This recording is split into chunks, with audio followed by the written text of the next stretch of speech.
ஸ்ரீமதி லக்ஷ்மி நரசிம்ம பரபிரம்மனே நமக. அஸ்மத் குருப்பையோ நமக. அஸ்மத் பரகுருப்பையோ நமக. அஸ்மத் சர்வகுருப்பையோ நமக. ஸ்ரீமன் ஆதிவன் சடகோபைதீந்திர மகாதேசிகாய நமக. ஸ்ரீமதே வேதாந்த குரவே நமக. ஸ்ரீமதே ராமானுஜாய நமக. ஸ்ரீமதே பராங்குசாய நமக. ஸ்ரீமன் நாத யமுனாய நமக. ஸ்ரீ ராமஸ்ரீயாயே நமக. ஸ்ரீ புண்டரீகாட்சாய நமக. ஸ்ரீமன் நாதமுனையே நமக. ஸ்ரீமதே சடகோபாய நமக. ஸ்ரீ விஷ்ணு விக்ஷ்ணேஸ்வரனாய நமக. ஸ்ரீயை நமக. ஸ்ரீ நாராயணியை நமக. ஸ்ரீ ரங்கநாத சடகோப யதீந்திர கிருஷ்ணம் லக்ஷ்மி நரசிம்ம சடசிக் கருணைக பாத்திரம் ஸ்ரீ ரங்கவீர சடகோப யதீந்திர கிருஷ்ணம் ஸ்ரீ வேதாந்த தேசிக யதீந்திர மகம் பிரமத்தியே ஸ்ரீமதே ஸ்ரீமன் சடகோப ஸ்ரீ வேதாந்த தேசிக யதீந்திர மகாதேசிகாய நமக. ஸ்ரீமன் மந்திர கடாரி சம்யுக்த சமுதிரகாம் ஸ்ரீமத் வீரராக ஸ்ரீமதே யதீந்திர பாதாரவிந்தா ஸ்ரீம் ஸ்ரீமதே வேதாந்த தேசிக காருண்ய ஸ்ரீராம் பதம் சேவே ரங்க துரிநக சமனம் நாராயணம் யோகிதம் ஸ்ரீமதே ஸ்ரீ லக்ஷ்மி நரசிம்ம திவ்ய பாதுகா சேவக ஸ்ரீமன் சடகோப ஸ்ரீ நாராயண யதீந்திர மகாதேசிகாய நமக. ஸ்ரீ வேதாந்த தேசிக யதீந்திர கடாட்சலப்தம் தைரக குணம் புதகாரண்யம் நாராயண தேதி சுருஜிக்கு பாக்ஷிகந்தம் ஸ்ரீ ரங்கநாத மதிசேகரம் ஆசிரமயாமக. ஸ்ரீமதே ஸ்ரீமன் சடகோப ஸ்ரீ ரங்கநாத யதீந்திர மகாதேசிகாய நமக. ராமானுஜதயா பாத்திரம் ஞான வைராக்கிய பூஷணம் ஸ்ரீமத் வெங்கடநாதாரியம் வந்தே வேதாந்த தேசிகம் லக்ஷ்மீநாத சமாரம்பாம் நாத யாமுனமத்யமாம் அஸ்மத் ஆச்சாரிய பர்யந்தாம் வந்தே குரு பரம்பராம் யோ நித்யம் அச்சித பதாம்பத யுக்ம ருக்ம வியாமோதஸ்தராணி திருநாய மேனே அஸ்வத் குரோர் பகவதௌஸ்ய தயைக சிந்தோஹோ ராமானுஜஸ்ய சரணௌ பிரபத்யே மாதா பிதா யுவதயஸ்தனயா விபூதிஹி சர்வம் யதேவ நியமனேன மதன்பயானாம் ஆத்யஸ்லலே குலபதேர்வகுலாபிராமம் ஸ்ரீமத் ததங்கிரி யுகலம் பிரணமாமி மூர்த்தனா பூதம் சகஸ்ர மகாத்வயப்பட்டநாத ஸ்ரீ பக்தி சேர குலசேகர யோகிவானாம் பக்திரான் திருணேனு பரகால யதீந்திர மிஸ்ராம் ஸ்ரீமத் பராங்குச முனிம் பிரணதோஸ்மி நித்வம் குருமுகமனதீஸ்த்யத்த பிராணவேதான் அசேஷாம் நரபதி பரிக்ளிப்தம் சுல்கம் ஆது காமஹா ஸ்வசர அமர வந்தியம் ரங்கநாதஸ்ய சேத்தே துஜ குலதிலகம் தம் விஷ்ணு சித்தம் நமாமி. மின்னார் தடமதில் சூழ் வெள்ளி புத்தூர் என்றருகாள் தன்ன சொன்னார் கழற்கமலம் சூடினோம் உன்னால் கிழி அறுத்தான் என்றுரைத்தோம் கீழ்மையின்றி சேரும் வழி அறுத்தோம் நெஞ்சமே வந்து பாண்டியன் கொண்டாட பட்டபிரான் வந்தான் என்று ஈண்டிய சங்கம் எடுத்தூத வேண்டிய ஓதங்கள் ஓத்த விரைந்து கிழி அறுத்தான் பாதங்கள் யாமுடைய பற்று. ஆழ்வார் எம்பெருமான் ஆச்சாரியன் தேசிகன் திருவடிகளே சரணம். மேலாதுங்கஸ்தன கிரிதடி சுப்தம் உத்போத்ய கிருஷ்ணம் பாராத்யம் ஸ்வம் ஸ்ருதி சகசிரத் சித்தம் அத்யயா பயந்திகி ஸ்ரோஷ்டிஸ்த்யாயாம் சிரஜி நிகிலதம் யாபலாத் கிருத்ய புங்கதே கோதாஸ்யை நமஹிதம் பூய ஏவஸ்து பூயஹ. அன்னவயல் புதுவை ஆண்டாள் அரங்கற்கு பண்ணு திருப்பாவை பல்பதியம் இன்னிசையால் பாடிக் கொடுத்தாள் நற்பாமாலை பூமாலை சூடிக் கொடுத்தாலை சொல்லு சூடிக் கொடுத்த சுடர்கொடியே தொல்பாவை பாடி அருளவல்ல பல்வளையாய் நாடினி வேங்கடவர்க்கு என்ன விதி என்ற இம்மாற்றம் நான் கடவா வண்ணமே நல்கு. வணக்கம். தனுர் மாசத்துல திருப்பாவைக்கான விளக்கங்களை பார்த்துன்னு வந்துட்டு இருக்கோம். லௌகீக விளக்கமா நம்ம பார்த்துட்டு இருக்கோம். நேற்றைய பாசுரம் 21 கண்ணனை எப்படி எழுப்பினான்னு பார்த்தோம். இன்றைய பாசுரம் 22 கண்ணனை விழித்து செந்தாமரை கண்ணனால் எங்களை நோக்குவாயாக. கண்ணனை எழுப்பறா. கண்ணன் எழுந்துக்கல, தூங்குவதை மாலை பாசாங்க பண்ணின்னு படுத்துட்டு இருக்கான். அப்போ உன்னோட கண்ணை செந்தாமரை போன்ற அழகான கண்களை உடையவனே எங்களை பார்க்க மாட்டாயா அப்படின்னு சொல்லி இந்த 22வது பாசுரத்துல கண்ணனை எழுப்பறா.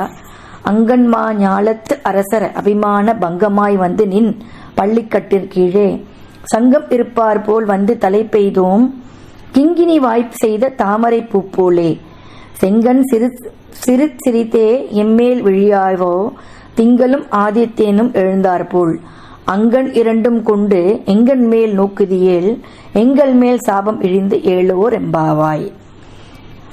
அங்கன் மாஞாலம் அப்படின்னா அகன்ற இடமான பூமி அப்படின்னு அர்த்தம். அங்கன் மாஞாலம் அப்படின்னா அகண்ட இடமான இப்பூமி அப்படின்னு அர்த்தம். அபிமான அப்படின்னு சொல்லி தன் மதிப்பிற்கு உடையவர். பங்கம் அப்படின்னா சிதைவு இல்லாதவர். சங்கம் அப்படின்னா கூட்டம் அப்படின்னு அர்த்தம். கிங்கினி அப்படின்னா சலங்கை அப்படின்னு அர்த்தம். அங்கன் அப்படின்னா அழகிய அகன்ற உலகம் அப்படின்னு அர்த்தம். அங்கன் ஞாலம் அப்படின்னா அகன்ற இடமான இப்பூமி.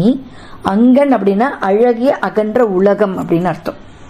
ஸோ அங்கன் ஞாலத்து அரசர் அபிமான பங்கமாய் வந்து நின் பள்ளி கட்டிற்கீழே சங்கம் இருப்பார் போல் வந்து தலை பெய்தோம் கிங்கினி வாய் செய்த தாமரை பூ போலே செங்கன் சிறிதே எம்மேல் விழியாவோ திங்களும் ஆதித்யனும் எழுந்தாற்போல் அங்கள் இரண்டும் கொண்டு எங்கன் மேல் நோக்குதியேல் எங்கன் மேல் சாபம் இழிந்து ஏழோர் எம்பாவாய்.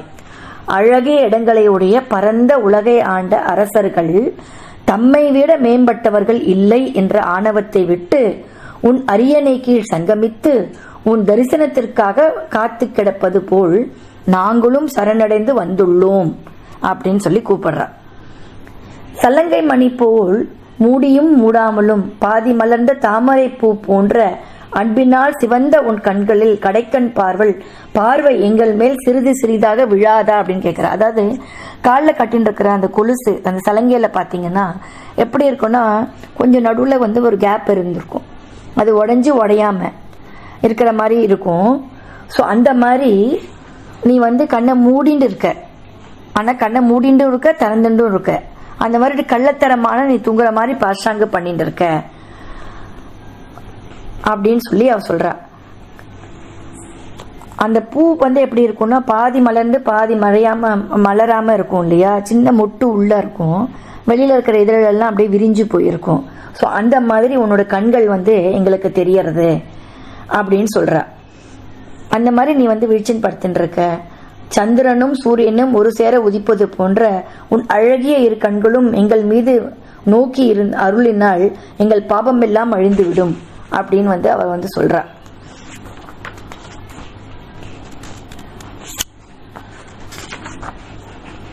அப்படின்னு வந்து அவ வந்து சொல்றா. இப்போ நம்ம கூட என்ன பண்றோம்னா நிறைய பேரு விஷயம் தெரியும் ஆனா தெரியாத மாதிரி இருப்போம், விஷயமே தெரியாது ஆனா தெரிஞ்ச மாதிரி இருப்போம், ஏதோ புரிஞ்சும் புரியாமலும் இருப்போம் ஆனா புரிஞ்ச மாதிரி நடந்துப்போம். ஸோ அந்த மாதிரி இவர் வந்து என்ன பண்ணிட்டு இருக்கார், கண்ணை மூடின்னு இருக்கார் ஆனா திறந்துன்னு இருக்கார், ஆனா தூங்குற மாதிரி பாஷாங்க பண்றார். அந்த பாஷாங்க எப்படி இருக்குன்னா அந்த பூக்கள் எல்லாம் பாதி விரிஞ்சு பாதி விரியாம இருக்கே, ஸோ அந்த மாதிரி இருக்கு. நம்ம கூட அப்படித்தான் மனிதர்கள் என்ன பண்றோம்னா, விலங்குகள் வந்து 5 அறிவை கொண்டு அவர்களோட வாழ்க்கையை வந்து நடத்தின்னு இருக்குங்கள், அதுவும் வந்து ஜீவன்கள் தான். ஸோ பூமியில இருக்கக்கூடிய அனைத்து ஜீவன்களுக்குமே ஒரு விதமான சூக்ஷமமான அறிவை வந்து கடவுள் கொடுத்திருக்கிறான். அதுல விலங்குகளுக்கு 5 அறிவுகளை கொடுத்து மனிதனுக்கு 6 அறிவுகளை கொடுத்துருக்கான். பீயிங் அப்படின்னாலே எல்லாமே ஜீவராசிகள் தான். அதுல ஏன் ஹியூமன் பீயிங் அப்படின்னு நம்ம சொல்றோம், human beings are social animals அப்படின்னு வந்து ஆங்கிலத்துல சொல்லுவா. அதாவது பொது வெளியில நம்ம எப்படி இருப்போம்னா விலங்கை போல இருக்கின்றோம்.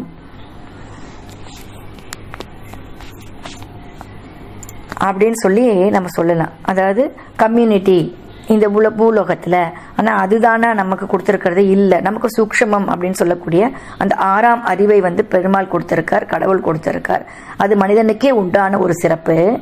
ஸோ அந்த சிறப்பை வைத்துக்கொண்டு நம்ம இந்த மாதிரி அகக்கண்ணை திறக்காமல் இப்படி தூங்குவது போல் எப்படி தூங்குறவனை எழுப்பிடலாம், தூங்குற போல பாசாங்க செய்வரவனை எழுப்ப முடியுமா, எழுப்ப முடியாது.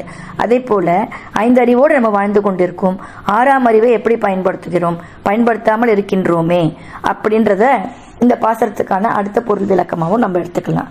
எப்பவும் ஒரு பாசனத்துல ஒரு விஷயங்கள் சொல்லுவோம்.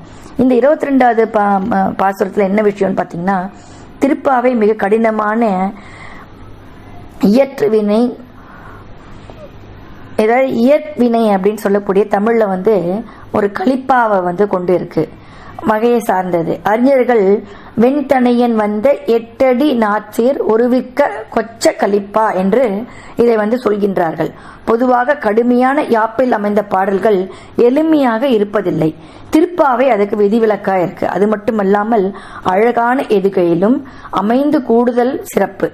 எதுகையோடு இருக்கும், முகனையோடு இருக்கும். இன்றைய சிறந்த கவிஞர்கள் கூட இத்தனை எளிமையாக திருப்பாவையை அமைப்பிக்க முடியாது. ஒரே ஒரு பாடல் எழுவது கூட மிக கடினம். எதுகை முகனையோடு கலிப்பாவோடு சிம்பிளா எல்லாருமே சேவிக்கிற மாதிரி ரொம்ப அழகா எழுதியிருக்கா. அது ஒரு பெரிய சிறப்பு. தமிழ்ல இருக்கக்கூடிய ரொம்ப அழகான அற்புதமான அந்த இலக்கண இலக்கியங்கள், அதாவது இயல் இசை நாடகம் அப்படின்னு நம்ம தமிழ்ல சொல்லுவோம். இதை இயலாகவும் நம்ம அனுபவிக்கலாம், இசையாகவும் அனுபவிக்கலாம், நாடகமாகவும் அனுபவிக்கலாம். இப்படி இயல் இசை நாடகம் 3ம் ஒன்று சேர்ந்து இருக்கக்கூடிய ஒரு சிறப்பு இன்னைக்கு இருக்கிறவ யாராலையும் பண்ண முடியாது. ஒரு 8 வரியில ஒரு அழகான பாசுரத்தை இயற்றி அது இயலாகவும் இசையாகவும் நாடகமாகவும் நடத்தி காட்ட முடியும்னா அது நம்மை மனித சக்திக்கு மீறின ஒரு சக்தி இருக்கு. அந்த சக்தி தான் நாச்சியார் அப்படின்னு சொல்லக்கூடிய கோதை மகாலட்சுமி. அந்த தெய்வ சக்தியால மட்டும்தான் இந்த மாதிரிலாம் பண்ண முடியும் அப்படின்றத நம்ம திரும்பவும் உணர்றதுக்கான ஒரு அழகிய வாய்ப்பாகவும் இது நம்ம ஏற்பாடு நினைச்சுக்கலாம். தொடர்ந்து ஆதரவு கொடுக்குற உங்கள் அனைவருக்கும் நன்றி. தொடர்ந்து உங்களோட ஃபீட்பேக்கை சொல்லுங்க. நாங்கள் இம்ப்ரூவைஸ் பண்ணிகிட்டே இருக்கோம். இது எங்களோட முயற்சி தான். இன்னைக்கு இருக்கிற யங்கர் ஜெனரேஷன் அவளுக்கும் நிறைய பேருக்கு சம்பிரதாயமா சொன்னாக்க புரியாம போயிடும். ஸோ அந்த மாதிரி சம்பிரதாயம் இல்லாம லௌகீகமா ரொம்ப சிம்பிளா நம்ம வாழ்க்கையில தினந்தோறும் நம்மள கனெக்ட் பண்ணிக்கக்கூடிய விஷயமா சொல்லணும் அப்படின்றதோட முயற்சி தான் இந்த ஒரு முயற்சி. உங்க அனைவருக்கும் நன்றி. உங்களிடமிருந்து விடைபெறுவது உங்கள் தேவி சேஷாத்ரி. ஆழ்வார் எம்பெருமான் தேசிகன் திருவடிகள் சரணம்.